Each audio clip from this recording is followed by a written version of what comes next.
Matt Yoakum. Well, Jimmy Spencer, you went from the outhouse to the penthouse, the outhouse all in the last lap. What happened? We still got second. Just no help there at the end. You know, you're a Winston Cup driver against them Busch guys. You're not going to get no help. So we lost all the teammates we had. We had Jeff Purvis helping us today, and you know, Mike Skinner helped us there. But what are you going to do? We're happy with the yellow race at Chevrolet. Ran really good, but I'll tell you what, Mike McLaughlin drove a very dirty race. He won, though. But I don't forget. You were pointing fingers at someone. Was that Todd Bodine? Well, he's supposed to be my teammate, and you saw what the hell he did, too. But that's fine, you know, because Jimmy Spencer never forgets. McLaughlin the winner. Spencer finishes second. But guys, Mike McLaughlin did what he needed to do. Yep. He protected the lead. And remember, as Jimmy Spencer remembers, those two have been beating Nerf bars on the modified circuit since the middle 80s. You know, Spencer won 2 championships, McLaughlin won 1. They're old adversaries. I don't know who was helping McLaughlin. I don't know who his spotter is, but I tell you one thing, he did a whale of a job. Kevin Harvick managed to hang on to the point lead. Jason Keller, Greg Biffle, Jeff Green, Jimmy Sponson. Curtis Markham, who is a former Busch Series driver, is Mike McLaughlin's sponsor. And Darrell, that's just what we talked about earlier. Give me a driver to spot. He knows what to do. Well, the McLaughlin family is going to celebrate there in Victory Lane. I saw Greg Zippadelli, I think, there in Victory Lane. Now, he and Mike worked together. It was Zippadelli's family, the Carrazos, that owned the car McLaughlin won the modified championship with. Our MBNA winner's circle awaits Mike McLaughlin, who got his first Talladega win today, his 6th NASCAR Busch Series win.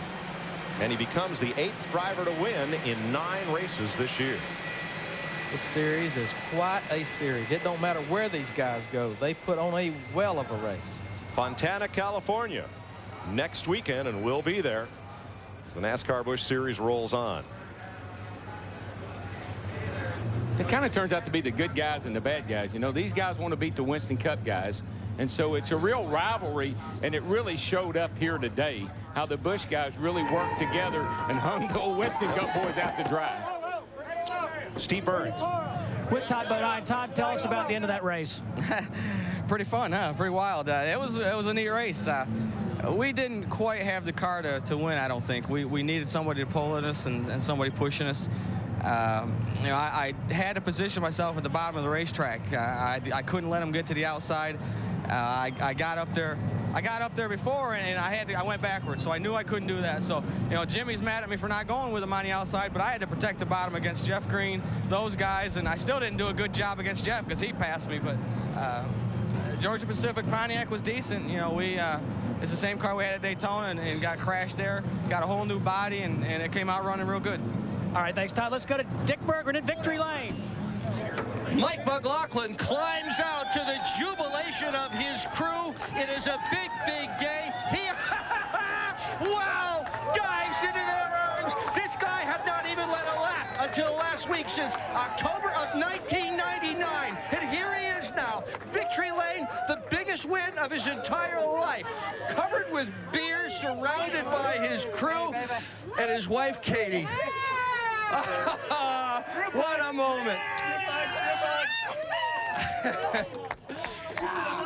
Magic Shoes, how bad did you want to win that thing? I wanted it bad. It was a short track race. That's the way I looked at it. Protect the bottom, do what you had to do. I'll tell you what, my little buddy. That's Max. Max, hey buddy. My little buddy. These guys are awesome. Joe Gibbs put together a great group here. Tim Shutt, all these guys, great stops. We did what we had to do. You protected the bottom. I was listening to your spotter telling you at one point, give it up, and you stuck with it. You hung on. Well, that's what got us to the front, so I figured the only thing to do was to stick with it. And I'll tell you what, this is a great organization. It's going to make somebody a nice home when they come on board as a major sponsor, I'm telling you. And I hope Dad was watching, man.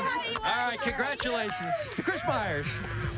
All right, nice to see the McLaughlin family celebrating 6th career victory for Mike McLaughlin. Jeff Hammond, real quick, Jimmy Spencer, some stinging remarks afterwards. Sounded like Tony Soprano saying he ran a dirty race, referring to McLaughlin. He said, "I'll never forget." What did he mean by that? He just means he's mad because he couldn't do it to him. That's exactly what he means. Was McLaughlin dirty or not? Not in my way of looking at it. I thought he did an excellent job of protecting the inside. When you're out front with 2 or 3 laps to go, hey, that thing's going to get wide. It's going to get real wide. If I could make that thing as wide as the racetrack, I would too. The man's wanting to win a race, Jimmy. Give him a break. And Mike McLaughlin, his first win at Talladega. Nothing subpar about the Subway 300. You'll want to be with us tomorrow. More of the same. It begins on Fox Sports Net with NASCAR this morning, 10 Eastern, 7 Pacific. Our pre-race show on Fox, the mothership, 12:30 Eastern, before the Talladega 500. Tony Stewart will join us. We'll talk to the wives of some of the drivers involved at NASCAR Victory Lane. Wraps things up on Fox Sports Net. Kevin Harvick came in as the points leader on the Busch Series and left as the points leader, although he was in for a rough ride. There were a number of mishaps. Joe Nemechek led for a while. Jimmy Spencer ran out of gas, got back in the race. Nemechek, who won this twice before, fell by the wayside. A 16-car crash. Everybody walked away okay, but the biggest winner, Mike McLaughlin, 6th career win with Katie acting as his spotter and #1 cheerleader. Thanks for being with us on Fox. We'll see you on Sunday.